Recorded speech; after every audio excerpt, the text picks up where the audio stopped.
Bon, très bien. Bonsoir à toutes et à tous. Bienvenue pour cette soirée de conférence. Donc, nous avons l'immense plaisir de recevoir ce soir Catherine Frénac, l'une de nos architectes en chef pour l'équipe de maîtrise d'œuvre. Je pense que Catherine, vous en reparlerez. Donc, nous prions d'excuser aussi Béatrice Julien, qui a été retenue sur un autre chantier d'ampleur, le planétarium à Strasbourg, qui ne pourra pas être là ce soir, qui aurait énormément apprécié aussi partager son expérience avec vous, mais Catherine saura tout à fait exprimer toute la vision justement de cette brillante équipe. Alors cette équipe justement, le cabinet d'architectes Frenac et Julien, ça fait une vingtaine d'années en fait qu'ils œuvrent dans le milieu culturel et notamment les musées.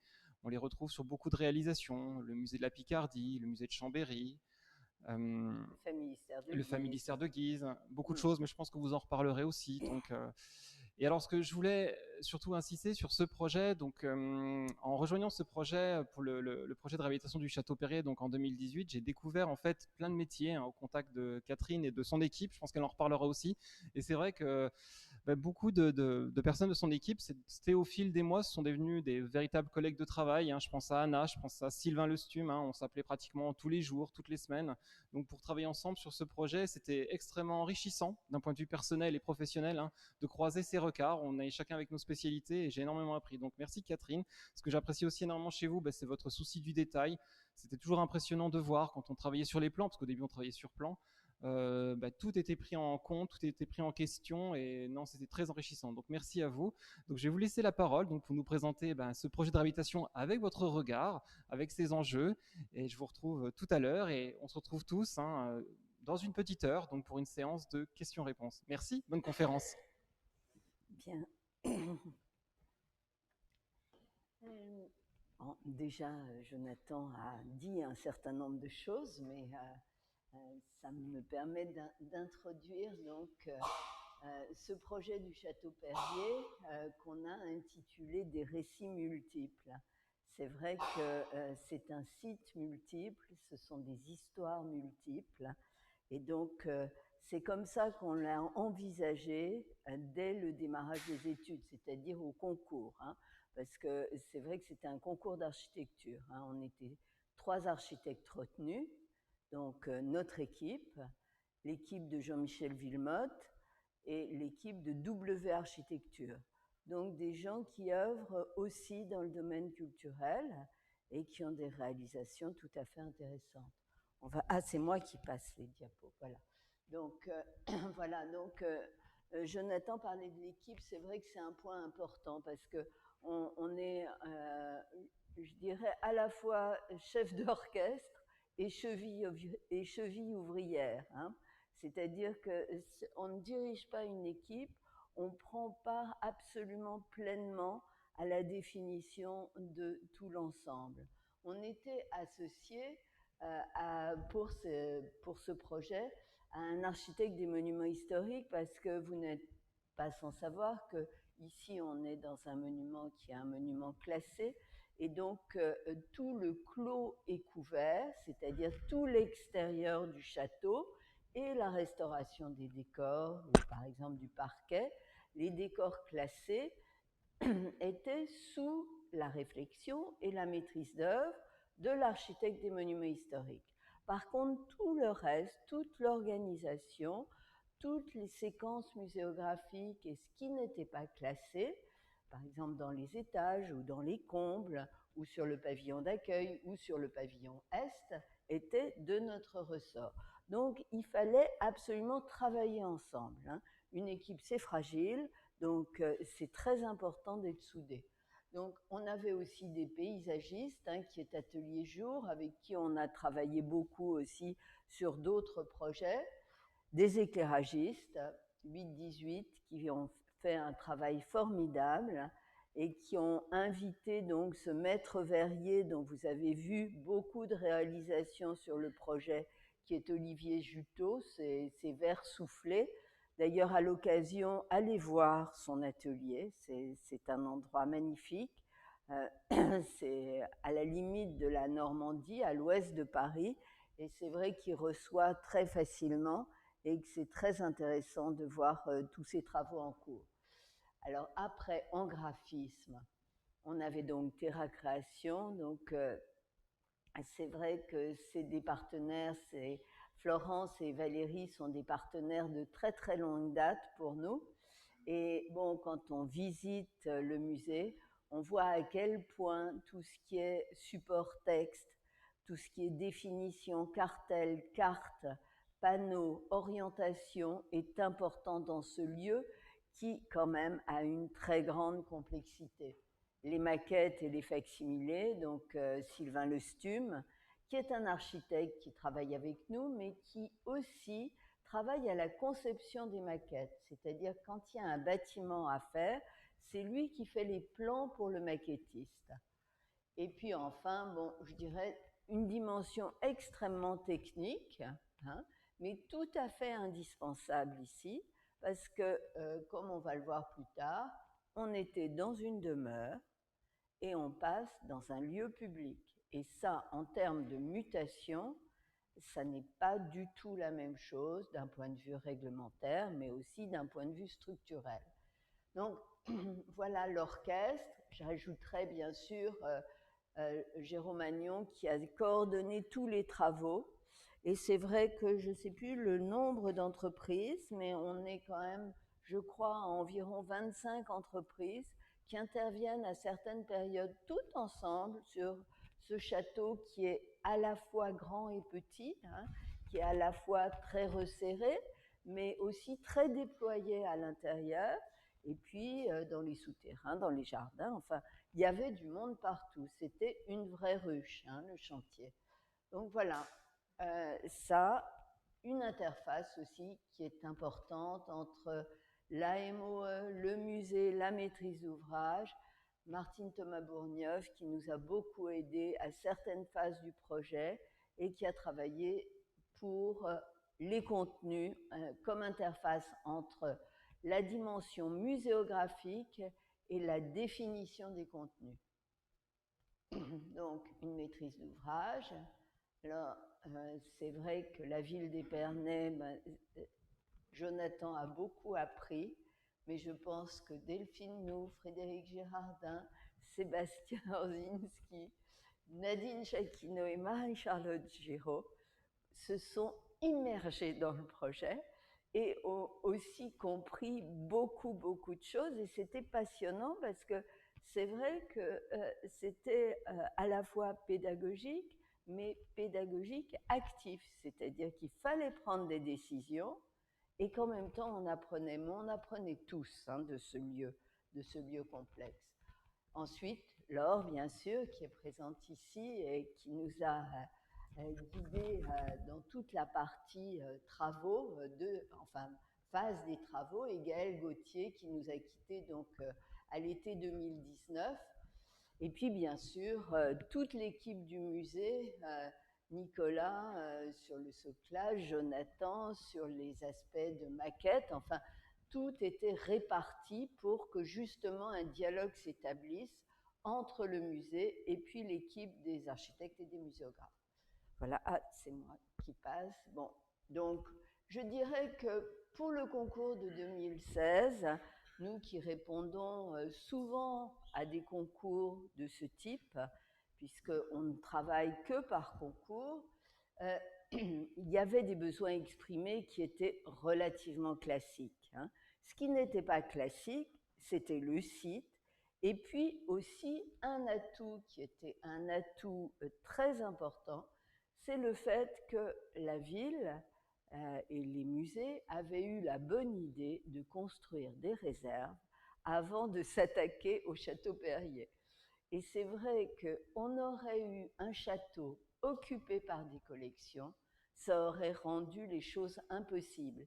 Et ça n'est pas toujours le cas. Et ça, c'était un point essentiel de la réussite du projet.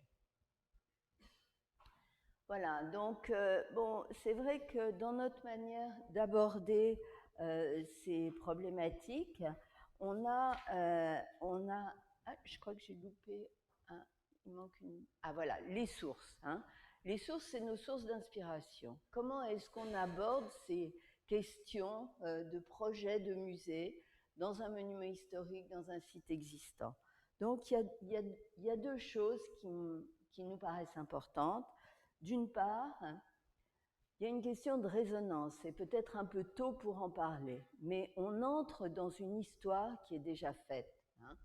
On entre dans une histoire, ça a été une demeure à la fin 19e, c'est devenu un musée pendant les années 50. Après ça, le musée a été fermé, mais c'est vrai que le lieu est habité de cette histoire. Et donc, on a toujours en tête, effectivement, de faire comprendre cette histoire et de faire comprendre l'origine du lieu. Et surtout dans un monument historique où, effectivement, ça a été une demeure, mais pas que, ça a été aussi une manufacture, un lieu de commercialisation du champagne, un lieu de réception, un jardin. Donc tout ça nous paraît des éléments fondamentaux pour que le public, quand il visite le lieu, le comprenne. Voilà, donc ça c'est la découverte du lieu. Alors c'est vrai que bon, il est à la fois extrêmement éclectique et il était, comme il avait été abandonné depuis 20 ans, il était d'une tristesse profonde quand même. Hein. Il manquait un peu d'amour. Et donc c'est vrai que cette question de revisiter l'image, c'était quelque chose de très important pour nous. Et revisiter l'image de l'extérieur, ça passait en premier lieu par le jardin. Un jardin qui avait été atrophié, puisqu'il allait jusqu'à la ligne de chemin de fer et qu'il a été coupé à un certain moment. Donc un petit jardin, et dans la mise en perspective du château, c'est quelque chose qui était important. Donc cette vue en contre-plongée a été importante pour nous dans la fabrication de ce nouveau jardin. Après ça, bien sûr, le château, son intérieur, donc ses décors, bon, ces décors qui étaient extrêmement présents, qui le sont toujours, mais qui maintenant sont flamboyants, mais qui étaient, on sentait la richesse de ces décors, de ces mosaïques, de l'escalier monumental, et puis des pièces sans décor, qui avaient été complètement dépouillées. Par exemple, la pièce où on a installé la documentation. Déjà, lors de la visite, il ne restait plus de décor dans cette pièce. Le pavillon où on a installé la géologie, où là, on n'avait pas de décor non plus, enfin, la pièce où on a installé la géologie, et le pavillon où on a installé l'escalier muséal. Donc, on a profité de ces situations. Et puis, bien sûr, le volume des combles, qui était coupé en deux, mais on s'est aperçu qu'il y avait les combles, et puis les combles des combles. Et ça, c'était intéressant. Voilà, parce que ici, il y a clairement pour nous un monde du dessus, qui est donc cette verticalité, cette générosité des volumes, cette poésie des charpentes, des tourelles, des escaliers et des cheminées, qu'on a voulu mettre en scène à travers le projet. Et donc, à ce monde du dessus répond un monde du dessous qui nous était tout à fait inconnu et qui était aussi extrêmement intéressant. Intéressant à faire découvrir parce que c'est un château fait de surprises. Et donc, il y a une densité très forte à l'intérieur de surprises et de découvertes possibles à l'intérieur du parcours. Donc, et ça, c'était donc nos sources d'inspiration.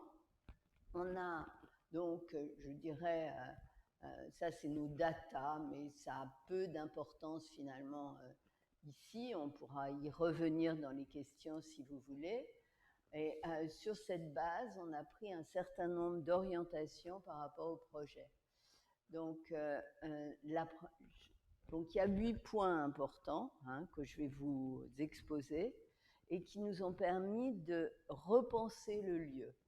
Donc, le premier, c'est donc de passer d'un jardin privé à un parc public. Et donc, de faire de cette parcelle, qui était une parcelle où on avait un jardin fermé, une parcelle traversante. C'est-à-dire qu'on pouvait arriver de la partie, quand on garait sa voiture, on pouvait avoir cette vision de découverte en contre-plongée du château qui nous paraissait tout à fait merveilleuse. Et aussi, c'était une manière de différencier ce lieu des autres lieux de l'avenue de Champagne. Parce que finalement, dans la plupart des châteaux, les jardins sont capturés. Seule la cour est visible. Et là, c'était l'occasion de donner au public la vision de ces châteaux et des merveilleux jardins qui se cachaient à l'arrière. Et ce côté, je dirais, baroque et onirique du château, on a voulu le retrouver à l'intérieur du jardin. C'est pour ça que nous avons proposé donc ce bassin reflet, mais aussi un certain nombre de folies qui travaillent avec des effets de miroir et de cadrage et de vue sur le château. Voilà. Donc, c'est vrai que ça, c'est les matières du parc qui nous paraissaient tout à fait intéressants. Et là, on a une coupe qui vous montre bien, effectivement, la qualité des ambiances. Alors, bon, c'est vrai qu'ici, on a le parking, donc on a une montée progressive et cette séquence d'accès est tout à fait fondamentale pour pénétrer dans un univers. Donc là, on est vraiment dans la demeure. Et ensuite, c'est vrai qu'on retrouve ici l'accueil, et là, on est dans la manufacture. Bon, je ne vais pas dévoiler le parcours, mais il s'agissait ici de travailler d'une part le parcours dans l'épaisseur du site, c'est-à-dire de tenir compte effectivement de tous ces sous-sols, de tous ces ingrédients, pour effectivement montrer la nature de la demeure d'origine. Donc, voilà, c'est pour cela que, effectivement, le parcours devient fondamental et que l'accès par l'accueil, ici, nous éloigne tout d'un coup de la demeure. C'est vrai que le visiteur, quand il arrive dans le pavillon ouest et qu'il voit le pressoir, il se pose des questions. Donc, bon, c'était une manière, effectivement, de donner les clés de décodage du lieu dès l'accès. Ensuite, bon, effectivement, on pénètre dans le château et on revient par le caveau, c'est-à-dire qu'on a suggéré un parcours en boucle. Voilà, donc l'immersion dans la mémoire du lieu, elle passe effectivement par la présence du pressoir qui est resté en place et qui a été restauré. De toute façon, il ne pouvait pas être déplacé, hein, donc c'était bien qu'il reste en place. On aurait aimé garder davantage, mais c'est vrai que ça n'était pas possible. Et puis donc ce parcours en boucle avec un retour vers l'accueil. Bon, ça c'est un document qui est un peu compliqué, mais qui est quand même très important parce qu'il montre effectivement tout ce parcours depuis le pavillon ouest, puis on arrive au rez-de-chaussée du château et on monte jusqu'au comble. Donc je vous parlais de cette verticalité qui était magnifiée, et donc on visite l'ensemble des espaces muséaux, les uns après les autres comme un empilement.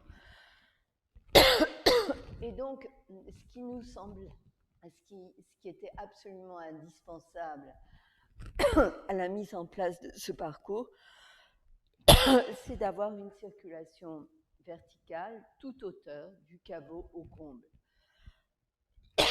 Et c'est pour ça que nous avons... Excusez-moi, je vais boire un peu d'eau.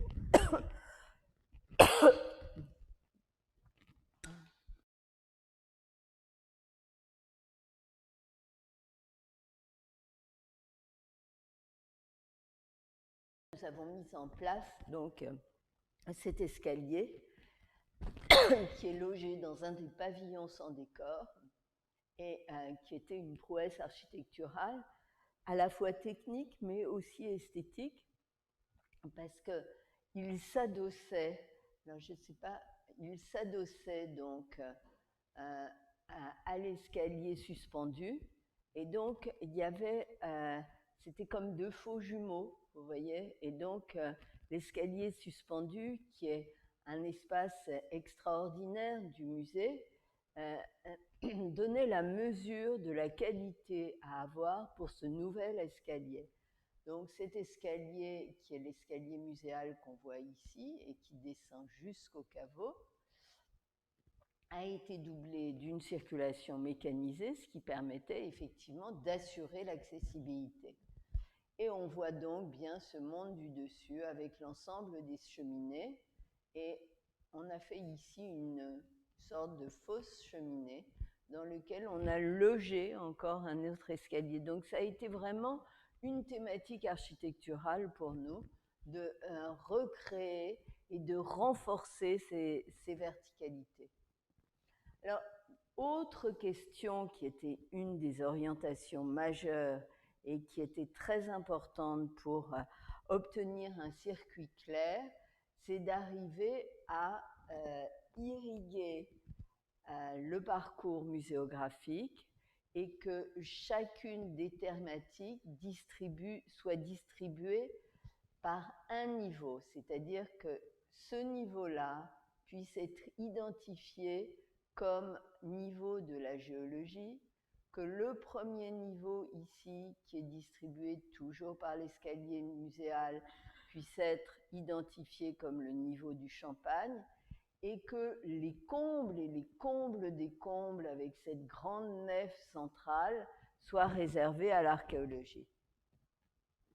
Donc voilà, c'est ce que je vous disais. Vous voyez le nouvel escalier et vous voyez aussi l'escalier suspendu qui a été complètement restauré, qui a été aussi, on a supprimé un niveau de cet escalier suspendu, qui est le niveau du rez-de-chaussée, ce qui accentue encore cet effet de suspendre par le haut.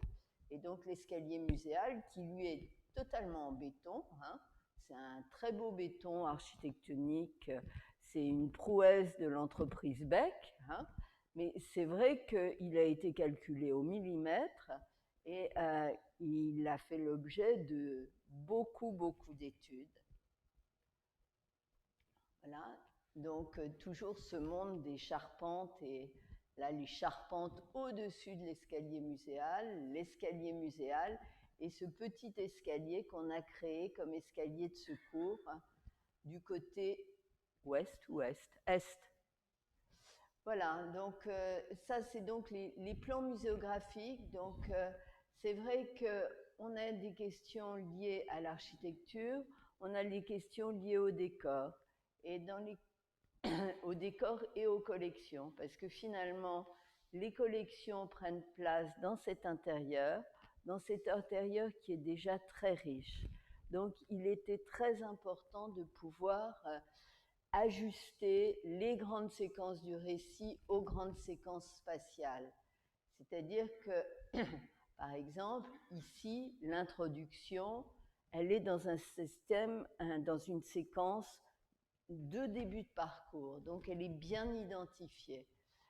Pour le Champagne, les vendanges qui sont ici font l'objet aussi d'un traitement très particulier. Et puis ensuite, sur l'archéologie, les grandes nefs finissent par fédérer des collections les plus importantes de la enfin des présentations. Et enfin, les collectionneurs qui sont restés finalement dans des dans des espaces qui étaient des espaces plus domestiques, en quelque sorte, à l'arrière de l'escalier monumental, et ces petites pièces se prêtent bien à la présentation de ces collections qui sont très denses, et où ce côté intime des collectionneurs est bien révélé. Voilà. Donc, c'est vrai que sur le rez-de-chaussée, Ici, on a une partie qui est extrêmement patrimoniale. Et pour ces parties très patrimoniales, on a souhaité, je dirais, avoir proposé un nouveau regard. Et l'éclairage a été un outil formidable pour justement travailler ce nouveau regard. Et c'est pour ça qu'on a proposé effectivement dans ces espaces comme dans celui-là. Ici, le lustre est beaucoup plus simple parce que les décors sont extrêmement présents, mais ici, on a deux lustres qui sont très monumentaux et qui tout de suite révèlent l'espace d'une autre manière.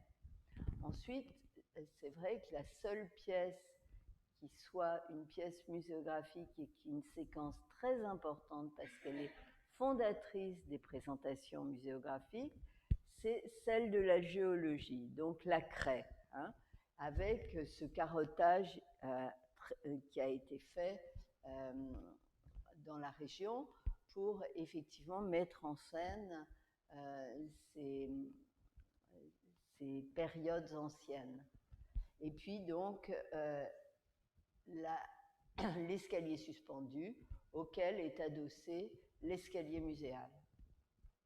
Voilà, donc bon, c'est vrai que le travail sur la muséographie, c'est des choix qui sont des choix qui remontent très en amont du projet. Ce carottage, on est allé le choisir sur place à la cave aux coquillages. On a mesuré la carotte avec le propriétaire de la cave aux coquillages. Il a extrait la carotte. Ensuite, elle a été consolidée. Ensuite, elle a été mise en place dans une vitrine qui est une vitrine extrêmement spéciale. Ensuite, il y a eu tout un équilibre de travail avec la vidéo que vous avez au-dessus. Et donc, cette présentation était suffisante pour assurer le centre de salle. Au premier étage, les événements se sont concentrés donc sur la séquence liée aux vendanges, sur la séquence centrale où on a décliné tout le processus de fabrication du champagne et sur les collectionneurs, notamment le cabinet oriental, qui a une puissance évocatrice très importante. Et puis dans le pavillon ici, sur la question de la fête et du champagne. Mais ici, on croise aussi des séquences architecturales importantes, comme celle évidemment des escaliers. Et c'est intéressant effectivement d'avoir ces superpositions et de pouvoir faire jouer l'une avec l'autre, hein, travailler effectivement collection, présentation et dialogue avec les décors. Donc là, on voit bien le champagne. Donc de nouveau, une création d'Olivier Juteau. Ici, on est dans une séquence avant les vendanges.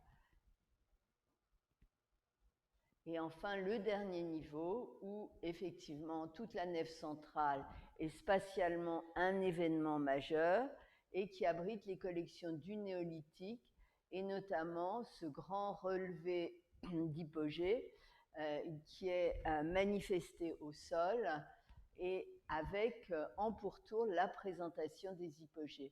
Alors, il y a quelque chose qu'on verra par la suite, mais qui est très important aussi dans notre manière d'aborder ce récit muséographique, c'est qu'on a souhaité donner une certaine distance à la présentation des collections. C'est-à-dire qu'on part du principe que les collections ont besoin d'un certain silence pour être regardées, d'avoir un minimum d'informations, ou qu'elles soient informées, mais qu'on puisse avoir, je dirais presque une délectation du regard, et que tout l'appareil de médiation, lui, doit se trouver légèrement en retrait pour ne pas avoir une vision de la collection avec le matériel de médiation. Je ne sais pas si, enfin, c'est vrai que c'est compliqué à expliquer, mais on va le voir, par exemple, ici. Là, on a ces grandes tables didactiques. On a le relevé ici au sol. Et les collections, elles sont dans ce tableau central regroupé. Mais elles sont mises à distance pour pouvoir effectivement regarder les moulages des hypogées.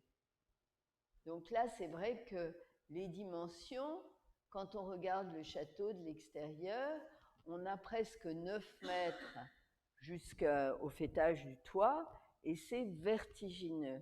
Et on a joué sur, effectivement, cet enchaînement spatial pour moduler le parcours. Là. Donc là, c'est intéressant parce que ça, c'était notre perce du concours, vous voyez. Donc, en fait, la réalisation, elle est assez fidèle au dessin proposé au concours. Et c'est vrai que sur le jardin, c'est assez fidèle aussi. Et c'est intéressant en fin de chantier de remettre les images qu'on avait proposées pour voir effectivement si nos choix ont été déviés ou bien ce qui a pu être modifié. Et il se trouve que ça n'a pas été tellement perturbé. Donc bon, là, c'est vrai que c'est un...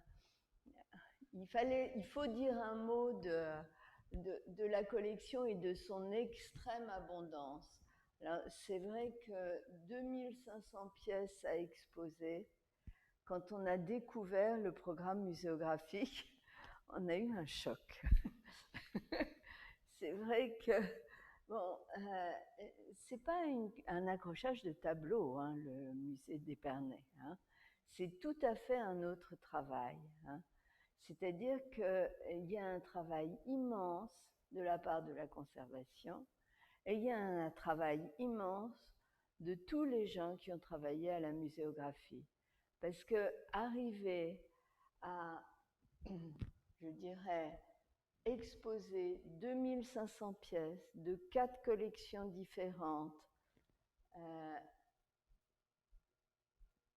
en gardant un propos clair, c'est vraiment un challenge.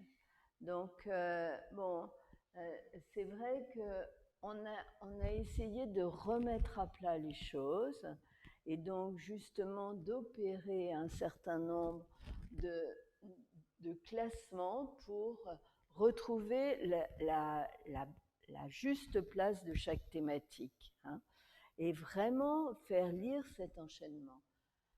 C'est vrai que, bon, là, c'est une énumération à l'après-vert, hein, mais 95 vitrines, 25 tables didactiques qui souvent font 5 mètres de long, hein, il y a un contenu considérable.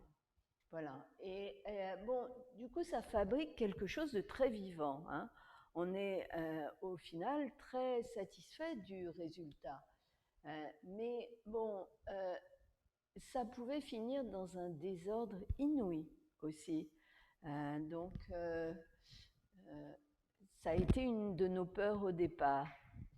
Voilà, donc là, c'est ce que je vous expliquais sur la médiation. Donc là, on présente donc les collections. Hein, et dans cet entre-deux, on présente de la médiation. Donc les maquettes, effectivement, et puis la table des arômes, donc avec une esthétique, elle aussi, qui est extrêmement fouillée. Hein.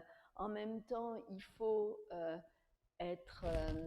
ne pas être trop présent, mais susciter la curiosité.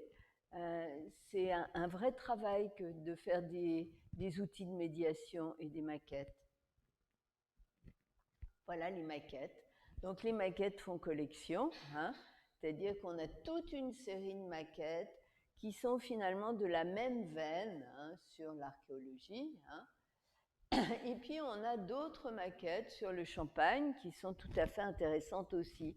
Donc en fait, cette segmentation en 4 thématiques, on a voulu la conserver aussi dans la manière esthétique d'aborder les outils de médiation. Alors là aussi, c'était la question de la théâtralisation, oui, parce que effectivement, ça ouvre la place à l'imaginaire et c'est très important pour le visiteur, mais aussi arriver à la cibler dans certains espaces et ne pas faire de confusion avec les collections. Donc, bon, le théâtre visuel, évidemment, de la cage aux coquillages, la table enfin la présentation des étiquettes du champagne avec le film qui vient en complément. Et puis dans l'archéologie, toujours, tout le parcours est rythmé par ces éléments qui sont des éléments de multimédia et qui évoquent le paysage de ces époques et qui les évoquent à la fois de manière évanescente parce qu'il faut laisser place à l'imaginaire, il ne faut pas tout décrire, mais il faut que le visiteur puisse se raconter sa propre histoire. Nous, on se l'est raconté et c'est une manière de vous la donner quand vous faites la visite. Alors, bien sûr, avec une collection aussi complexe, c'est vrai que la part de l'information est cruciale. Donc, mais c'est vrai que ce n'est pas des bêtes cartes. Toutes ces cartes sont redessinées. Tous ces éléments de médiation aussi font l'objet d'un travail très conséquent où effectivement le musée nous a fourni finalement un cahier des charges et tout a été redessiné en fonction des présentations. Là aussi, l'arrière de la vitrine où on a ce dessin des guerriers a été essentiel à la compréhension des objets. Mais ne pas en dire trop non plus. Hein. Il ne s'agit pas Il s'agit de montrer des silhouettes, que ce soit compréhensif, mais ne pas tout dévoiler. Garder la part du secret du château, mais aussi la part du secret des collections, parce que ça permet aussi d'avoir envie d'y revenir. Bon, on a eu la chance effectivement de travailler avec 8-18, qui est quand même un très très bon éclairagiste, qui a fait un travail au cas par cas, hein, parce que souvent dans une galerie de peinture, on a quelques rails, on choisit le bon projecteur, on oriente, mais là, chaque vitrine, c'est une question. Hein. Chaque vitrine, c'est une question. Le caveau, on ne l'éclaire pas, comme par exemple la nef du néolithique, où on éclaire à plus de 5 mètres de haut et où on a des tout petits projecteurs de rehaut ciblés. Le champagne, c'est encore une autre problématique. L'escalier monumental et toutes les pièces patrimoniales, c'est une autre problématique, sans parler de l'éclairage du jardin, où effectivement, il y a ces lampadaires, où la couleur a été introduite et qui participent aussi à cette atmosphère de jardin anglais et de manière de revisiter le parc. Voilà. Donc, c'est vrai que je vous disais, fabriquer un dialogue entre la densité des collections, la richesse des décors et des volumes, ça a été un point crucial de l'aménagement intérieur du château. Voilà. Donc, revisiter les décors. Alors, c'est un certain regard. C'est vrai que vous mettez dans cette pièce le lustre d'origine, ça ne réagit pas du tout de la même manière. C'est-à-dire que l'image, on est très légèrement, il y a un léger décalage qui s'opère. Et c'est vrai que ça suscite une curiosité de la part du visiteur. Enfin, c'est ce qu'on imagine en tout cas. Et puis, bien sûr, la question de la couleur. Alors, c'est vrai qu'on n'était pas très familière de la couleur, mais on a travaillé beaucoup sur le musée de Picardie aussi, où on s'est affronté à la couleur, parce qu'on est des architectes contemporains et on aime bien le béton et le blanc.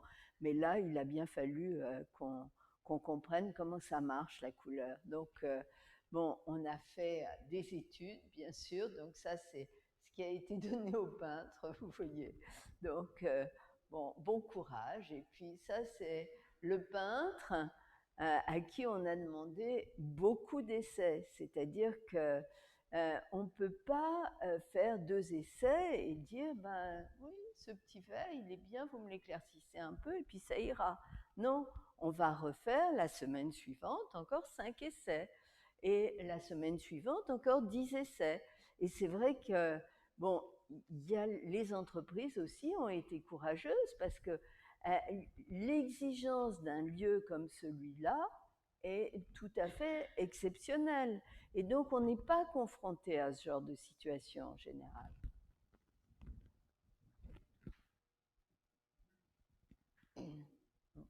Donc, après ça, on va passer au chantier, parce que c'est vrai que le chantier, c'est un projet dans le projet, et que la mutation, elle passe justement par le chantier, par un travail dans la chair du bâti, hein.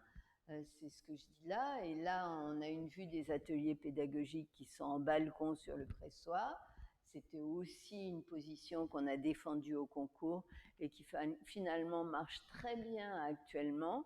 C'est un lieu qui est à la fois très clair, très en contact direct avec l'accueil et pas loin du château. Donc, c'est vraiment un atelier pour enfants exceptionnel, hein. Si vous avez des enfants ou des petits-enfants, il faut les envoyer au musée pour faire des ateliers parce qu'ils ont la chance d'avoir un lieu magnifique. Bon, donc là, c'est un rythme différent, le chantier. C'est des impératifs différents. C'est vrai que les découvertes, bien qu'on ait fait d'abord un travail de curage de l'ensemble, c'est-à-dire qu'on a gratté tout ce qu'on pouvait gratter à un certain moment des études, on s'est retrouvé face à des découvertes de chantier qui étaient très nombreuses. Heureusement, on avait un dialogue avec la maîtrise d'ouvrage qui était de temps en temps tendu, mais en tout cas toujours actif, et toujours actif pour trouver des solutions. Et c'est vrai que quand on est face à un escalier suspendu qui doit tenir, euh, qui doit tenir à un palier intermédiaire, mais qu'on s'aperçoit qu'il y a une fragilité et qu'il faut le reprendre dans sa structure même, ça pose des questions à la fois techniques et esthétiques, parce qu'au final, on n'a pas envie d'avoir une grosse prothèse ici et que l'escalier perde toute sa légèreté et ce côté aérien. Donc, il faut réfléchir, mais il faut réfléchir très rapidement, parce que les entreprises, elles ont un temps qui est très compté. Donc là, c'était effectivement le haut de l'escalier suspendu, les problèmes de séparation avec les espaces muséographiques, les reprises structurelles. Pour ceux à qui ça dit quelque chose, c'est vrai qu'on est tenu dans un équipement de ce type d'avoir 500 kg du mètre carré. On n'avait pas du tout 500 kg du mètre carré. On était à chaque fois avec des structures de plancher tout à fait différentes. Donc, à chaque plancher, à chaque pièce, on avait une résolution différente. Donc, les études des ingénieurs structures ont nécessité la mise en place de profilés qui sont des profilés importants, notamment dans les combles, où on s'est aperçu que le plafond de l'escalier monumental n'était qu'un plafond, mais n'était pas un plancher pour les combles. Donc, il a fallu rapporter une structure. Voilà. Donc, bon, et c'est vrai, quand on doit monter au 2e étage des profilés métalliques de ce type, eh bien, ça n'est pas tout à fait gagné. Mais bon, ça fait partie du challenge. Juste pour la petite histoire, là, on a suspendu une cloison aussi. Vous voyez, on a fait une espèce de chaise, on est dans l'escalier monumental, et hop, elle est tenue en l'air pour qu'on puisse passer des poutres dessous. Donc tout ça, c'est vrai que ça fait vibrer quand on est sur les chantiers toutes les semaines.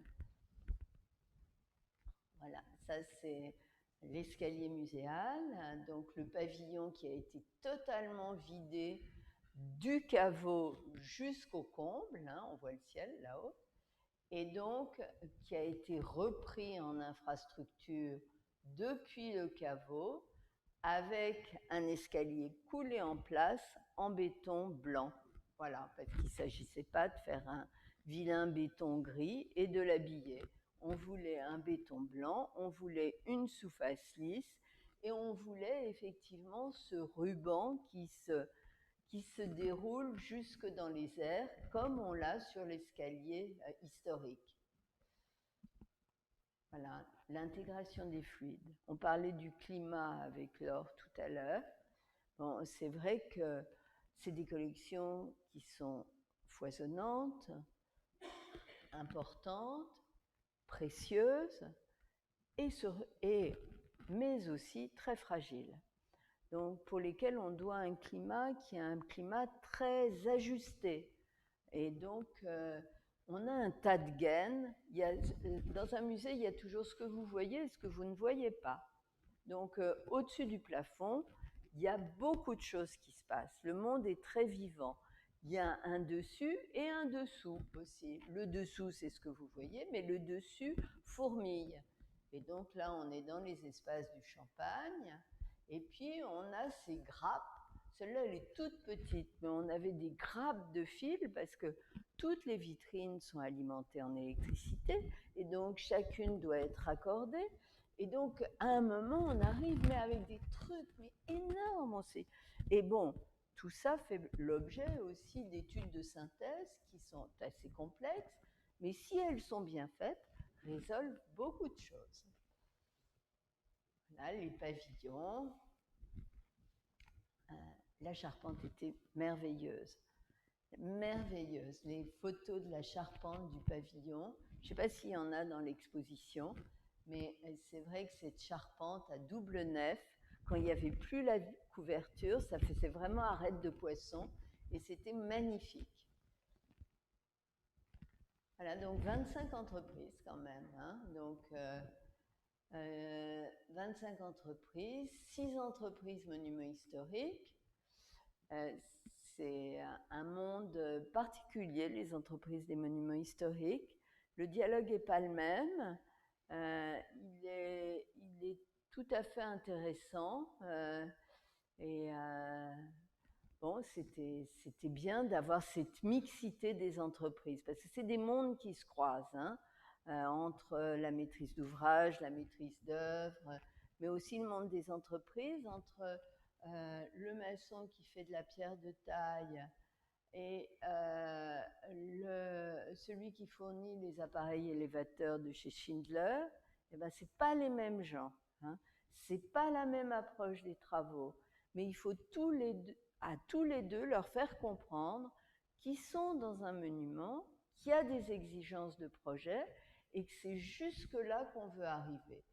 Et donc, de temps en temps, il y a des valeurs qui sont plus faciles à faire comprendre, effectivement, aux entreprises des monuments historiques.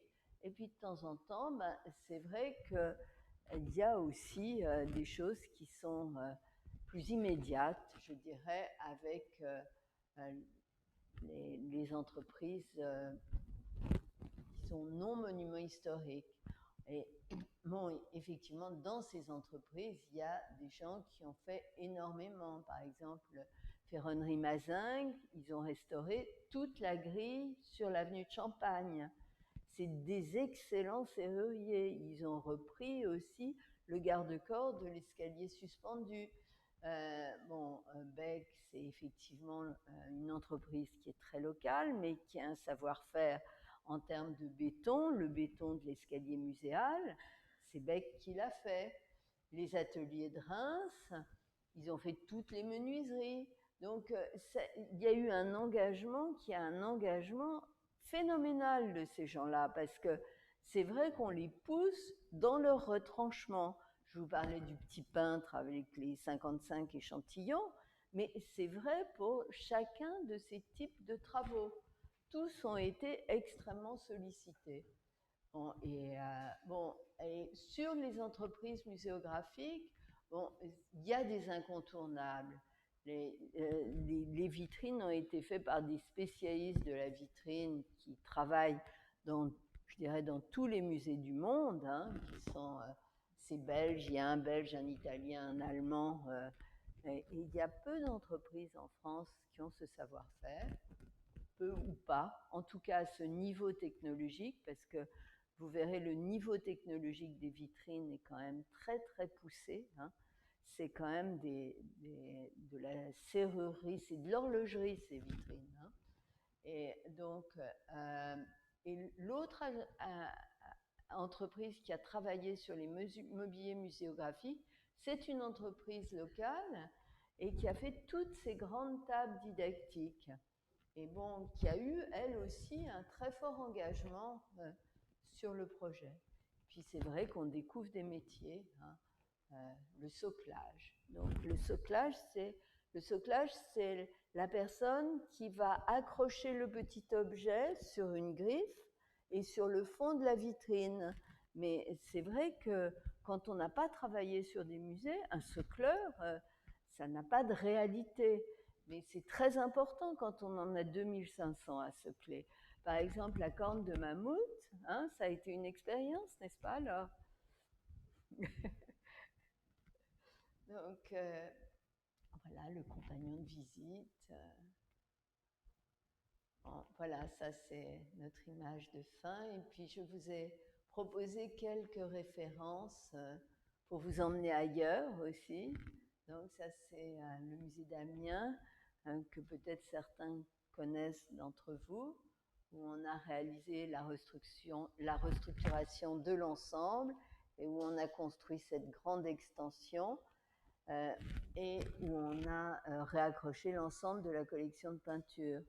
Donc quand je vous parlais de couleurs, c'est vrai que là on est dans un contexte aussi monument historique et où la couleur a fait l'objet d'attention énorme. Surtout qu'on avait des fonds colorés sur ces espaces, chose qu'on n'avait pas ici, par exemple, dans les combles. Donc, on a invité la couleur dans les combles, alors que là, la couleur était déjà présente. Famille Mystère de Guise, c'est un projet plus ancien, mais qui nous a aussi beaucoup passionnés. Cette machine à habiter, où on a restructuré tout l'ensemble du pavillon central en faisant de cette partie-là une espèce de machine scénographique en vidant l'ensemble de 2 trames pour installer un ascenseur et montrer effectivement la manière dont le bâtiment avait été construit et avait été conçu. Ça, c'est crypte de la basilique Notre-Dame à Boulogne-sur-Mer. Là aussi, la problématique des collections et des décors, hein, où effectivement on est dans ce palimpseste de décors à la fois colorés et en grisaille, et où on installe un trésor, cette fois sur le décor, sans avoir vraiment de distance. La photo est un peu trompeuse parce qu'en fait, la nature même du mur et de ces fresques murales crée une distance. On n'est pas du tout dans la même matérialité. Et puis le projet qui est en cours, là, qu'on est en train de terminer, qui est donc ce planétarium à Strasbourg, hein, qui est un bâtiment neuf dans le Jardin des Sciences, où effectivement, sous ce disque, on a une immense coupole où effectivement la Voie lactée est projetée. Voilà, donc aussi un chantier assez complexe, comme vous pouvez le voir. Mais en fait, on aime assez les moutons à 5 pattes et les choses un peu compliquées. Il faut bien le dire. Voilà.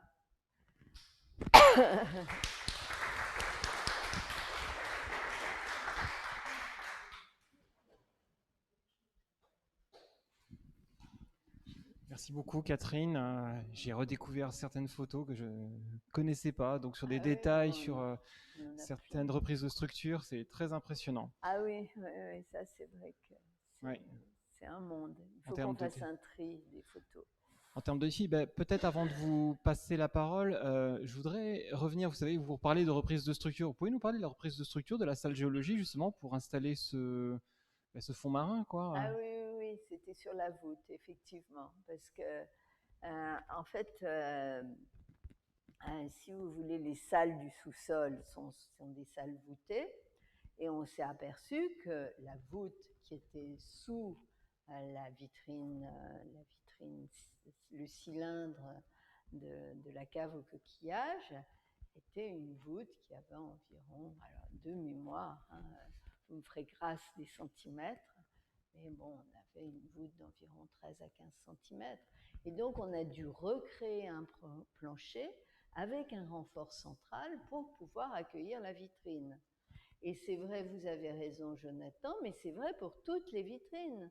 Parce que dans le calcul de structure, on avait nos 500 kg au mètre carré, mais dans ces 500 kg au mètre carré, on devait tenir compte des poids des vitrines. Et donc, comme c'est des vitrines qui sont, enfin, la vitrine du mammouth, par exemple, ou par exemple les sarcophages, c'est vrai qu'ils ont un certain poids. Donc, on a encore des documents d'études où, effectivement, il y a les renforts de plancher et il y a le poids estimé de chaque vitrine.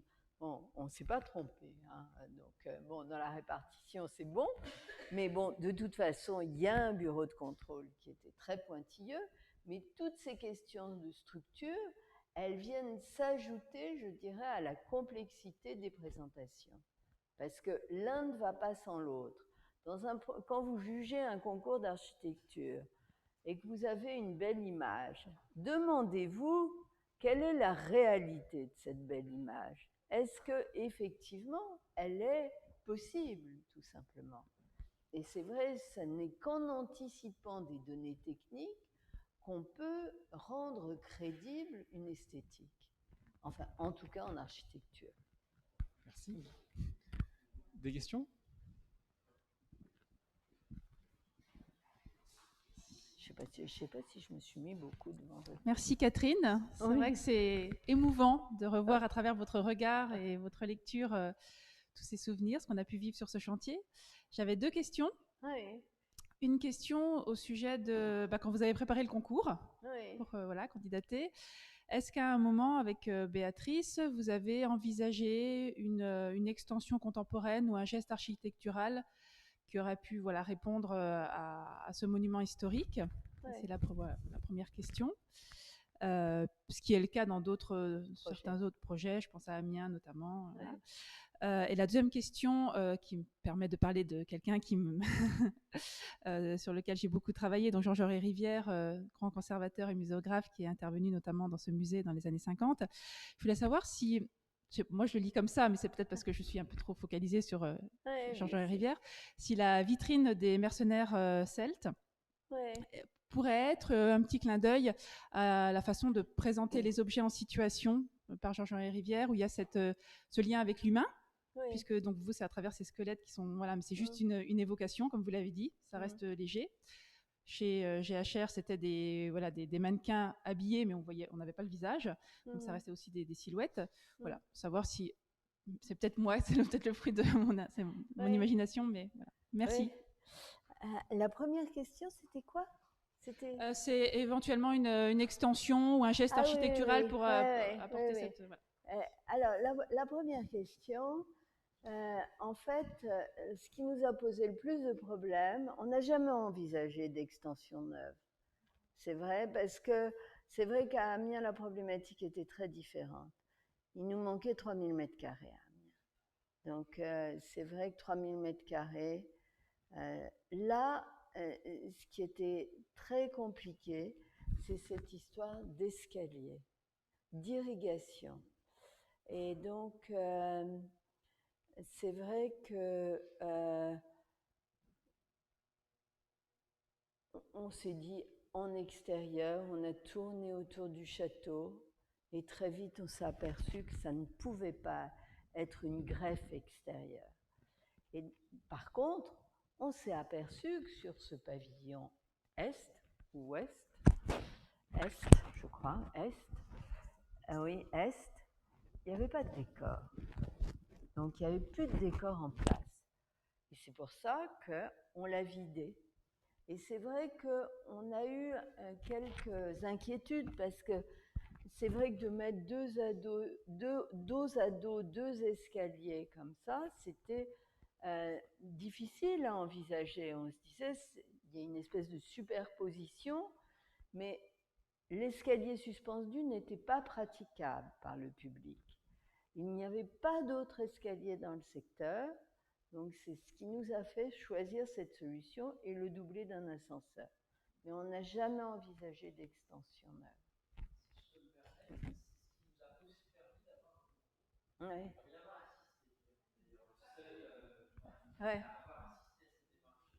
Ouais. Ouais. Pardon, avait envisagé une extension contemporaine sur l'arrière, mais dont on ne voyait pas bien comment les circulations pouvaient se faire. Et votre projet avait l'intérêt d'exploiter, si j'ose dire, l'entièreté du bâtiment. Alors, il y avait même une proposition qui était intéressante, qui n'a pas été retenue pour un certain nombre de raisons, mais qui était de centraliser les bureaux à droite et à gauche de la grande nef néolithique, dans le premier projet. Oui. Et ça, c'était aussi voilà, quelque chose d'intéressant, avec éventuellement une passerelle entre les deux. Et ça, on l'avait fait, ça. Mais oui, c'était justement, c'est oui, ce que vous proposiez, qu'on n'a pas réalisé en fait, mais c'est pour le coup une partie, en tout cas dans le choix du projet, c'était de répondre au cahier des charges, d'intégrer à la fois des bureaux, les espaces muséographiques, tout ce qui était demandé, mais de garder l'enveloppe du château. Oui, bah oui. Voilà. Oui, et de ne pas construire une extension. Oui, c'est-à-dire que c'était ajouter de la complexité et de la complexité sur un ensemble qui a sa cohérence et même une esthétique très épurée. Hein. Vous avez vu l'extension d'Amiens, c'est vrai qu'on est dans un rythme très classique presque. Hein. Mais bon, une extension à colonnade ici, ça n'aurait aucun sens. Une boîte de verre, ça n'aurait aucun sens. Bon, c'est vrai que la question d'intervenir sur des lieux de ce type, c'est d'arriver dès le départ du concours à identifier ce qui fait l'identité du lieu. Hein. Et bon, on n'est pas architecte des monuments historiques, donc on ne vise pas à une rénovation ou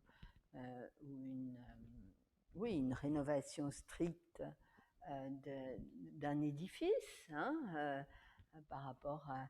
Il y a une valeur d'histoire, il y a une valeur d'usage, et on est dans un temps qui passe. Donc c'est pour ça que je disais, entrer dans l'histoire du lieu, c'est-à-dire qu'on est dans une histoire en marche. Donc effectivement, on s'autorise des libertés, mais on ne s'autorise pas à brouiller l'identité du lieu. Voilà, donc après ça, c'est une question de curseur. Hein.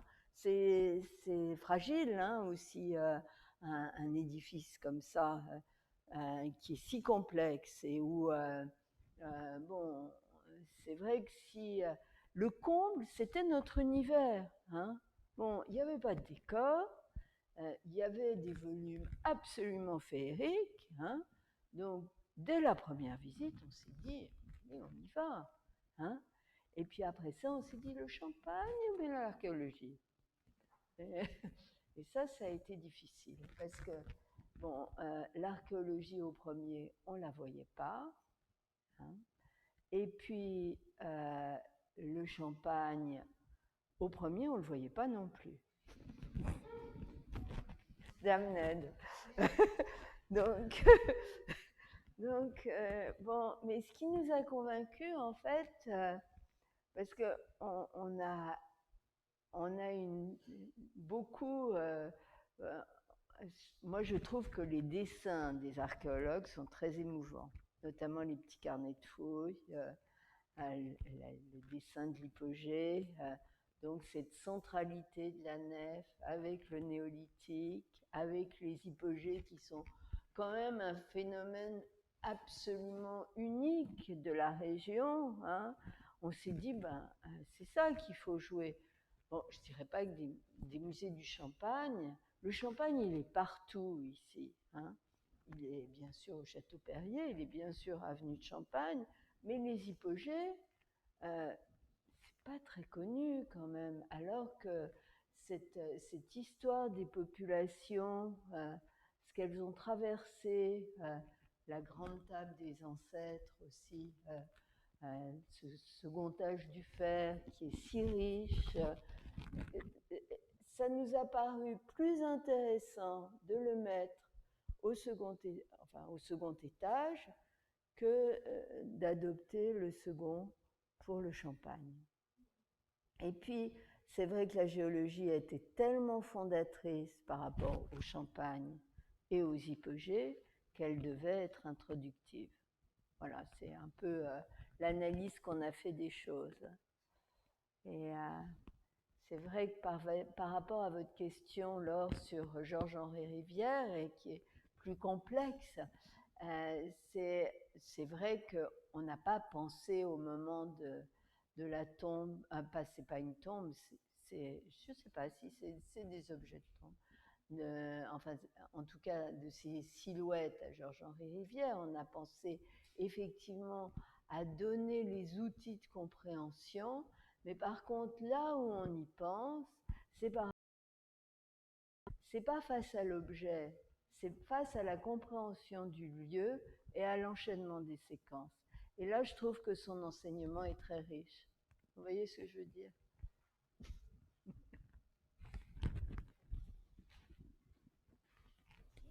D'autres questions?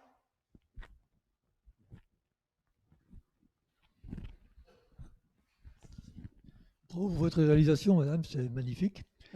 Mais vous n'avez pas parlé du tout de la dimension financière. Ah. Alors, première question, comment pouvez-vous estimer, lorsque vous répondez au concours, une enveloppe globale, sachant très bien qu'elle sera dépassée parce que vous ne pouvez pas imaginer tout ce qu'il y a dans le bâtiment, et comment ça se termine au final? Vous imaginez pas. Non, c'est vrai que c'est un casse-tête, hein, honnêtement. C'est un casse-tête parce que ce qu'il faut dire, c'est que avant le concours, hein, le concours, il se fait sur la base d'un cahier des charges, hein. Donc, ce cahier des charges, c'est ce qu'on appelle un programmiste. C'est encore un métier, hein. Un programmiste qui est en général architecte, qui rédige ce cahier des charges et qui fait une estimation. Là, on a fait la chance d'avoir aussi une étude patrimoniale qui avait été faite par un architecte des monuments historiques, donc qui avait une évaluation aussi des travaux sur le bâtiment. Et donc, bon, à partir de ça, je dirais que le cahier des charges, il était assez poussé dans le sens où il y avait eu un programme détaillé, mais les budgets sur des opérations de ce genre sont, vous me corrigez, hein, Sébastien, si jamais je dis des bêtises, sont finalement des sommes réunies par différentes collectivités. C'est-à-dire qu'il y a évidemment la ville d'Épernay, il y a le département, il y a l'État, il y a la région, il y a des fonds européens, etc. Et ça fabrique un budget global. Et donc, c'est vrai que pour nous, on a beaucoup de... cette dimension financière, elle est très difficile à maîtriser au moment du concours, et souvent entre les architectes, souvent on dit le bon prix est le prix du maître d'ouvrage. Hein, parce que sur un concours, vous imaginez 3 candidats. Il y en a un qui est au prix.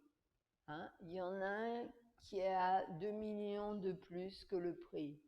Et il y en a un qui est à 1 million de plus que le prix, C'est vrai que la balance peut se faire en faveur de celui qui est au prix, et c'est légitime. Hein. Alors, dans les maîtrises d'ouvrage qui sont vigilantes, hein, il y a une analyse des projets après le concours pour voir effectivement si le prix affiché par les concurrents est le prix réaliste, hein, et s'il faut corriger ce prix de concours. Hein.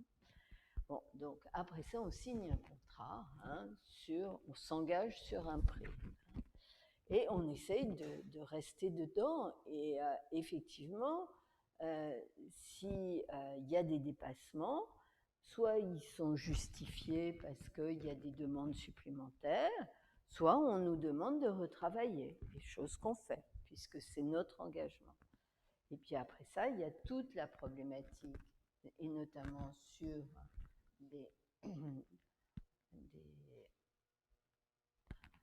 des travaux comme ceux-là, hein, où on a des découvertes de chantier.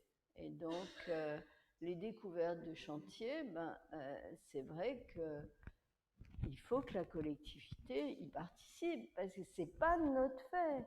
Nous, si vous voulez, avant de se lancer dans les étapes finales des études, on a demandé, par exemple, quand on a découvert qu'il y avait 25 types de planchers, j'exagère peut-être un peu, mais pas très loin. Hein.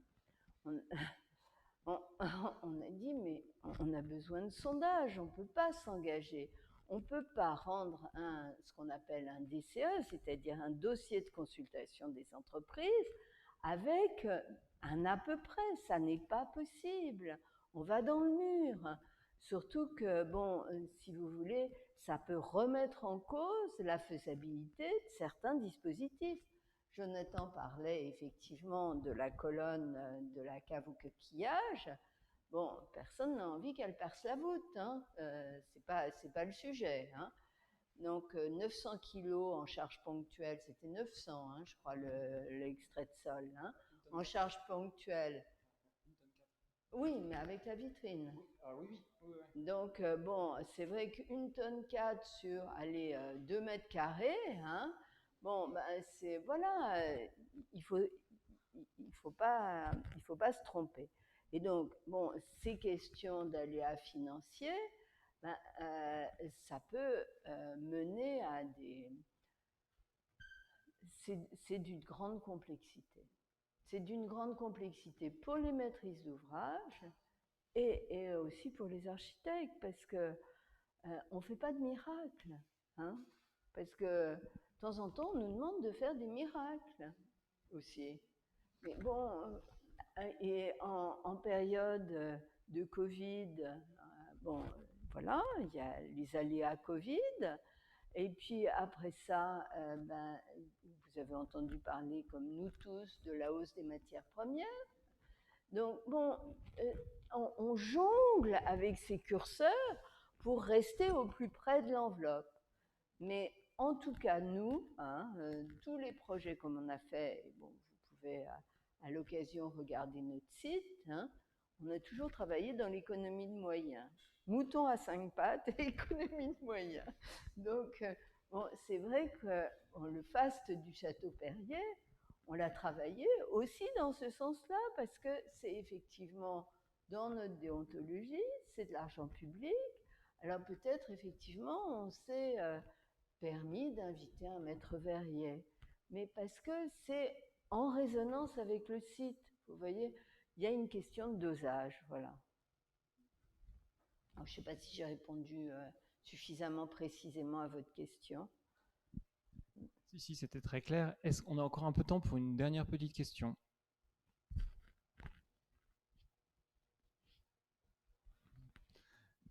Non? Bon. Alors encore, merci Catherine. Merci beaucoup, c'était très clair. Merci beaucoup. Ouais. Alors je vais vous rappeler maintenant quelques dates sur notre programmation avant la période estivale, donc pour le mois de juin. Alors ce qui est important pour nous, c'est que la communication, la conférence proposée par Catherine Freinac ce soir s'intègre aussi sur notre exposition, avec notre exposition temporaire, donc le musée, regard photographique, donc ça rentre complètement en résonance. Hein. On avait votre regard ce soir, et donc on vous invite vraiment à découvrir cette exposition temporaire. Vous aurez cette fois-ci le regard de 2 photographes. Donc profitez-en, elle est encore là jusqu'au mois d'octobre. Alors pour le mois de juin, justement, plusieurs grands événements. Déjà le premier dimanche du mois, hein, vous savez, le premier dimanche du mois, le musée gratuit, donc n'hésitez pas à revenir avec vos familles. Ensuite, nous avons à la mi-juin, et notamment pour la prochaine conférence qui va ouvrir un cycle des Journées européennes de l'archéologie, donc une conférence le 16 juin, où nous accueillons Pierre Matelard, qui est archéologue spécialiste à l'INRAP, qui vous présentera une conférence sur l'alimentation champagne à la période antique. Puis nous ouvrirons donc sur 2 jours d'animation, le 18 et 19 juin, où nous recevons notamment le samedi Aurore Louis qui vous parlera des verreries à l'époque antique et médiévale, et puis pas mal d'animations pour redécouvrir l'Antiquité, donc à travers le regard de nos collections. Puis enfin, donc, le 21 juin, la fête de la musique avec un concert, ceci qui sera donné par l'école de musique. Donc n'hésitez pas, encore beaucoup de belles choses à découvrir dans ce musée pour le mois de juin. Il y aura aussi la période estivale et puis la rentrée se prépare avec aussi de très très belles choses. Donc merci à vous, au plaisir de vous revoir et à très bientôt. Au revoir.